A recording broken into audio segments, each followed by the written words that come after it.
Žaidimo pradžioje metamas kauliukas. Žmogus, išridenęs didžiausią taškų skaičių, tampa šerifu. Sveikinu. Tai kiek mes laiko lošim? Tai aš esu šerifas, turiu atsakymus ir aš nuspręsiu, kiek mes žaisim. Žaisim 15 minučių. Žaidimas žaidžiamas pagal laikrodžio rodyklę.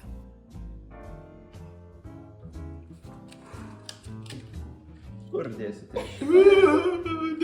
Depozitą.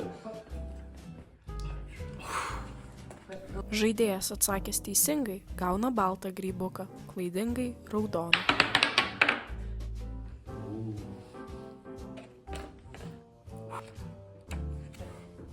Jei plastikinę pakuotę išmėsime į popieriaus konteinerį, kas gali nutikti perdirbimo metu? Rūšiuotojams bus daugiau darbo rūšiuoti šiukšlės.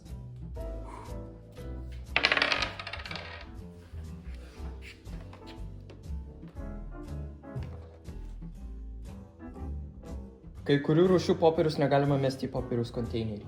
Kur dėsi riebaluotą popierių? Tai gal vis tiek į popieriaus konteinerį?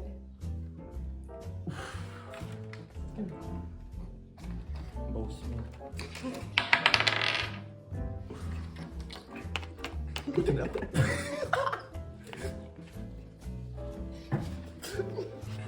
Kur dėsite šitas kepyklėlę šitą? Didžiausias atliekas. Neteisinga. Tu šiandien O, laimingas žmogus. Patekus į velnio kampą, visi žaidėjai skyrus tave nukenčia. Galima atiduoti nereikalingus, bet dar tinkamus dėvėti drabužius. Tai į juodą konteinerį. Atsiprašau. Kodėl sintetinių rūbų perdirbimas yra sudėtingas? Nežinau. Ne mano bėda. Kodėl kai kurie drabužiai negali būti perdirbami kaip tekstilės atliekos? Nežinau. Irgi ne mano bėda. Laikas. Skaičiuojam grybukus. Baltus grybukus. Paėjo. Pas ką daugiausia?